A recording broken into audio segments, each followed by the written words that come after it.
हरे कृष्णा राधे राधे। श्री ओम नमो भगवते वासुदेवाय नमः। श्री कार्तिक मास महात्म 24वां अध्याय। राजा पृथु ने देवऋषि नारद जी से पूछा, हे नारद जी, आपने श्री तुलसी जी के इतिहास, व्रत और महात्म के बारे में कहा है। अब यह भी बताने की कृपा करें, क्या इस कार्तिक मास में और भी देवताओं का पूजन होता है? यह भी मुझे समझाकर कहिए। श्री नारद जी बोले, बहुत समय पहले की बात है। पर्वत के निकट कर्तिपुर में एक धर्मात्मा धर्मदत्त नाम का एक ब्राह्मण रहता था।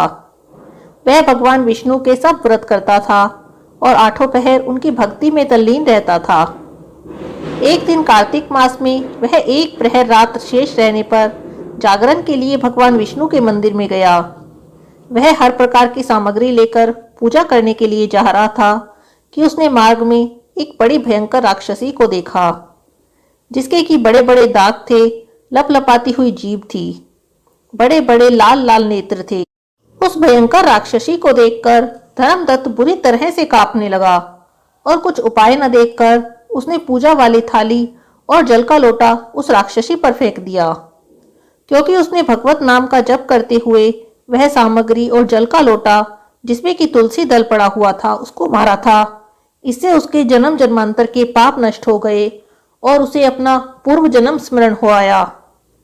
वह हाथ जोड़कर धर्मदत्त के चरणों में गिर पड़ी और कहने लगी, हे विप्र, मैं पूर्व जन्म के कर्मों के फल से इस अवस्था को प्राप्त हुई हूँ।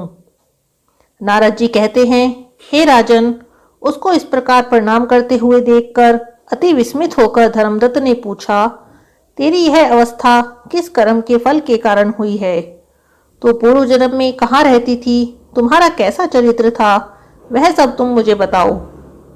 उस राक्षसी ने, जिसका की नाम कलहा था, उसने कहा, हे ब्राह्मण, सौराष्ट्र में भिक्षुक नाम का एक ब्राह्मण रहता था।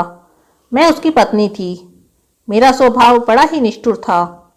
मैंने कभी अपने पति का भला नहीं चाहा, ना कभी उसे अच्छा भोजन दिया और ना ही मिठाई ही खाने को दी। मैं प्रतिदिन उससे लड़ती झगड़ती रहती थी। तब मुझे इस प्रकार की लड़ाका देखकर और नित्य प्रति की कलह से तंग आकर उसने दूसरा विवाह करने का निश्चय किया।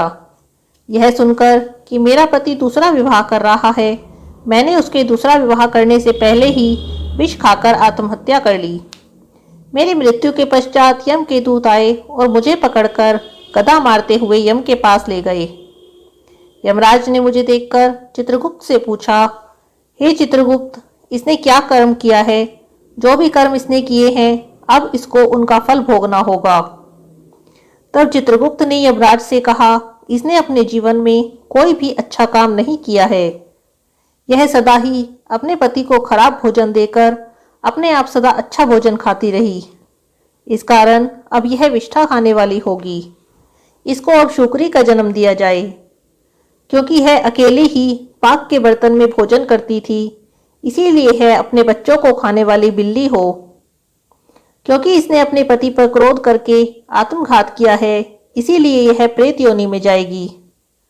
अब आप इसे अपने दूतों के द्वारा मरु स्थान में भेज दीजिए, जहां पर यह बहुत दिनों तक प्रेत योनि में रहकर फिर यह पापिन अपनी तीनों योनियों को भोगेगी। लो हे विप्र, अतः मैं 500 वर्षों से प्रेत योनि में हूँ और भूख प्यास के कारण नित्य ही दुखी रहती थी। एक दिन की बात है, भूख और प्यास से तंग आकर मैं एक वैश्य के शरीर में प्रविष्ट हो गई। उसके शरीर के द्वारा मैं कृष्णा और वेणी के संगम पर इस देश में आ पहुंची। मैं उस वैश्य के शरीर में रहती थी कि एक दिन भगवान शंकर और भगवान विष्णु ने मुझको बलात् उसके शरीर से बाहर निकाल दिया। फिर मुझे आप दिखाई दिए। आपके लोटे में से तुलसी जल का एक छींटा मेरे ऊपर पड़ा, जिससे कि मेरे सब पाप नष्ट हो गए हैं।